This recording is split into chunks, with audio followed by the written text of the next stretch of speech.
Ang mundo ay nagsimulang salakayin ng mga nilalang mula sa ibang planeta at ang dating tirahan ng lahat ay naging isang impyerno. Ngayon ay balikan natin ang kwento ng pelikulang Battlefield Fall of the World mula sa taon ng 2022. Sa taon ng 2042 isang sibilisasyon ng mga alien mula sa isang paralel na universo ang sumalakay sa Earth at kinuha ang lahat ng mapagkukunan sa planeta. Ang pinaka-nakamamatay na bioweapon ng kalaban na kilala bilang Hunter ay binura ang karamihan sa hukbo ng militar habang sinusubukan na sirain ang pinakahuling power station sa Earth.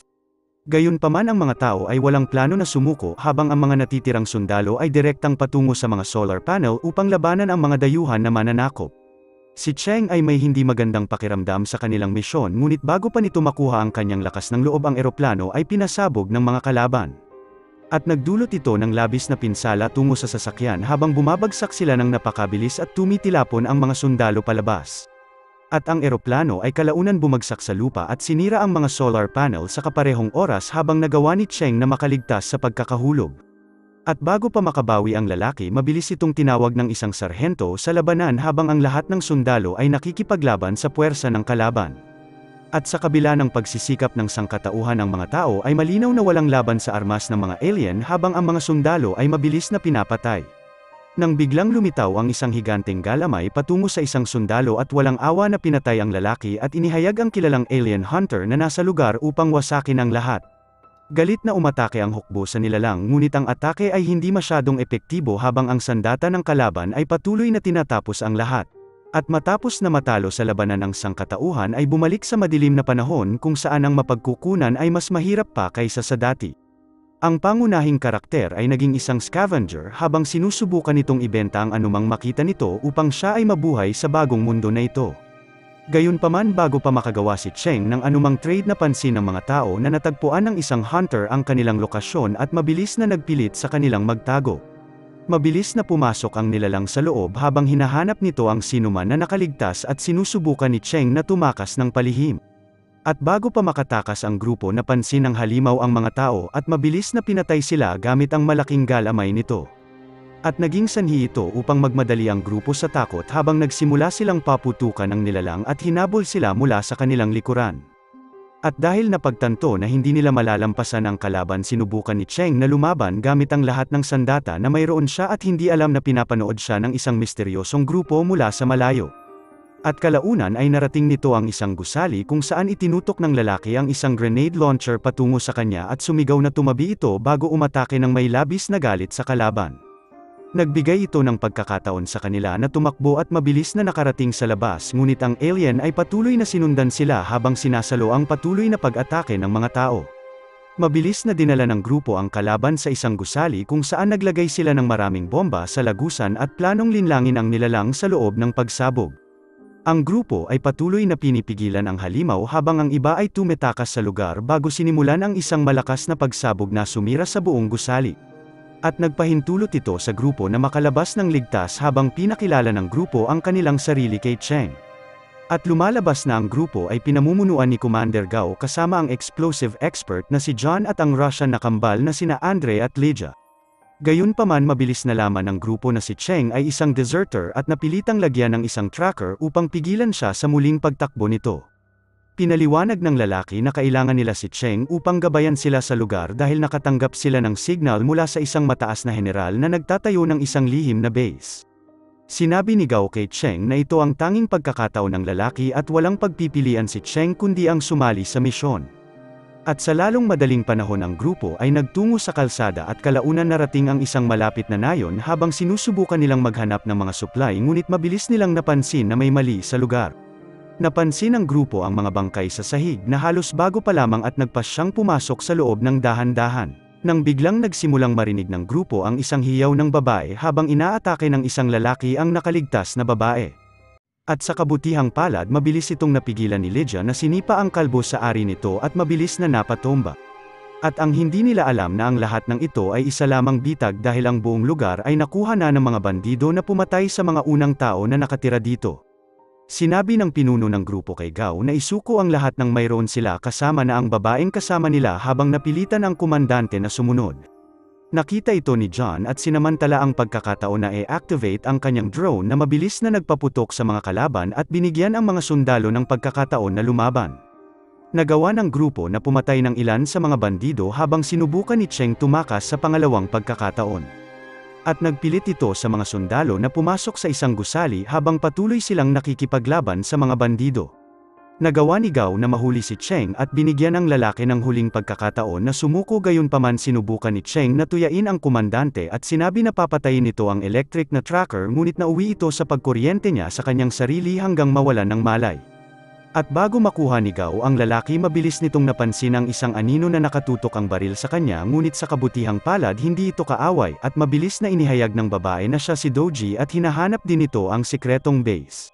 Ang grupo ay mabilis na umalis sa lugar habang pinaliwanag ni Doji na ang kanyang grupo ay nakabuo ng sandata laban sa mga alien at kailangan nilang makarating patungo sa base sa lalong madaling panahon. At kalaunan narating ng grupo ang isang desyerto kung saan napilitan silang huminto sa harap ng isang tulay habang ang isang alien hunter ay nakaharang sa kanilang dadaanan. At dahil walang ibang pagpipilian, napilitan ang commander na gumawa ng isang plano habang nagpasya silang gamitin si Cheng bilang bitag upang akitin ang nilalang. Napilitan si Cheng na pumuslit patungo sa alien habang ang lahat ng sundalo ay naghandang magpaputok sa anumang oras. At sa lalong madaling panahon nagawa ng lalaki na lumapit habang ginamit nito ang isang sirang sasakyan bilang cover at halos muntik nang makita ng nilalang. Nagawa ni Cheng na marating ang isang truck at mabilis na pumasok sa loob. Gayunpaman, sa halip na patunugin ang busina upang akitin ang nilalang patungo sa kanyang sarili, nagpasya itong paandarin ang sasakyan laban sa plano ng komandante. At nagpahintulot ito sa nilalang na mahanap ang iba pang sundalo na nagpilit sa kanila na bumaril agad sa nilalang, ngunit ang mga sandata nila ay hindi epektibo laban sa nilalang. Mabilis na inilabas ng kalaban ang kanya nito at nagsimulang bombahin ang mga sundalo na nagpilit sa kanila na magtago. Nakita ni Cheng na ang kanyang mga kasama ay ganap na natatalo sa halimaw at nagpasya na imaneho ang truck at gamitin ito upang sagasaan ang nilalang. Itinulak ng sasakyan ang nilalang sa isang poste at natrap ito pansamantala habang mabilis na ibinigay ni Doji sa komandante ang isang eksperimentong sandata na sinabi nitong gagana sa kalaban. Kinuha ni Gao ang plasma grenade at sumugod patungo sa truck, ngunit nakita ito ng nilalang at direktang nagpaputok patungo sa lalaki dahilan upang mabitawan nito ang sandata. Sinamantala ni John ang pagkakataon at inihagis ang granada patungo sa sasakyan na nagdulot ng isang malakas na pagsabog bilang resulta, ngunit ang alien ay tila hindi nasaktan dahil sa pambihira nitong shield. Nakita ni Cheng ang plasma at nagmadaling kunin ito habang direkta itong sumugod patungo sa nilalang. Ang lalaki ay kalaunan tumalon sa hangin at itinapon ang granada sa halimaw sa tamang oras na mabilis nagpahinto sa alien bilang resulta. Nakita ito ni Gao at nagpaputok ng isang bazooka patungo sa isang cargo train na bumagsak sa alien at pinatay ang kalaban. At pagkatapos ng labanan, pinaliwanag ni Doji sa grupo na ang plasma grenade ay gawa mula sa teknolohiya ng alien na may kakayahang isara ang baluti ng mga nilalang. Gayunpaman, mayroon lamang itong isang prototype na dala niya at nangangahulugan na kailangan nilang makarating sa lihim na base bago pa makatagpo ang isa pang alien. Pinagpatuloy ng grupo ang kanilang paglalakbay habang papalapit sila sa pinagmumula ng signal ng militar.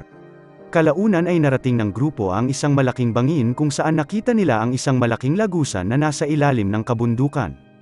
Ang grupo ay mabilis na nagtungo sa lagusan at narating ang isang malaking pintuan at nagawa ni Doji na mabuksan ito sa pamamagitan ng paglagay nito ng military code.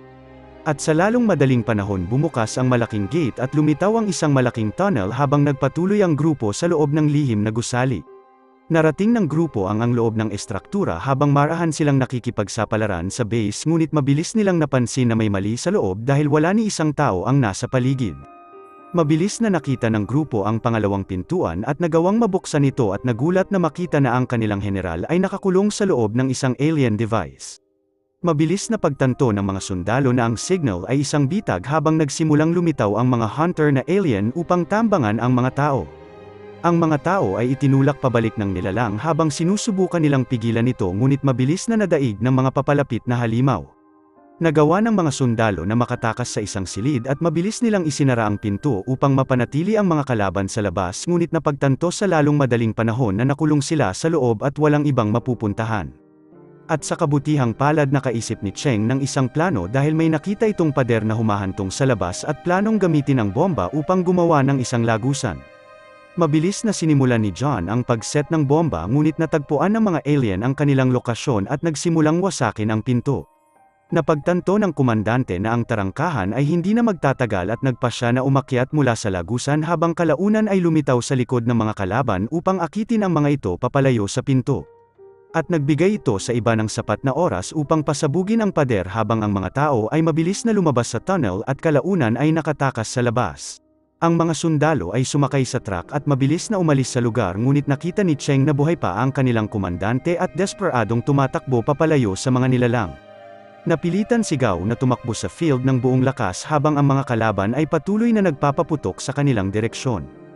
At sa kabutihang palad nagawa ng komandante na sumakay sa sasakyan habang nagawa ng iba na pigilan ang mga alien sa mga huling sandali. Gayunpaman mabilis na pagtanto ni Gao na si John ay nasugatan sa pagsabog na kalaunan ay pumatay sa lalaki bilang resulta. At nang makalabas ang grupo sa lugar nagawa nilang ilibing ang kanilang yumaong kasamahan habang nagluluksa ang lahat sa pagkawala ng kanilang kaibigan. At sa kabila ng nangyari ang grupo ay hindi handang sumuko sa laban at nagsimula nilang gamitin ang alien na pinatay nila upang kunin ang kristal ng enerhiya mula sa katawan nito. At nagpahintulot ito kay Doji na gumawa ng isang malaking plasma grenade na mas malakas pa kaysa prototype na mayroon siya at plano nilang wasakin ang lihim na base upang pigilan ang mga maling signal. Nagawa ng grupo na makabalik patungo sa gusali habang palihim silang pumasok sa istruktura at mabilis na pagtanto ni Gao ang base ay puno ng mga alien hunter.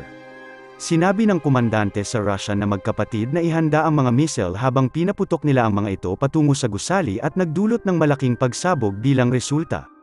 At naging sanhi ito upang magmadaling lumabas ang lahat ng alien patungo sa sasakyan at ginamit nilang drone upang ihatid ang plasma grenade sa kawang ng mga kalaban.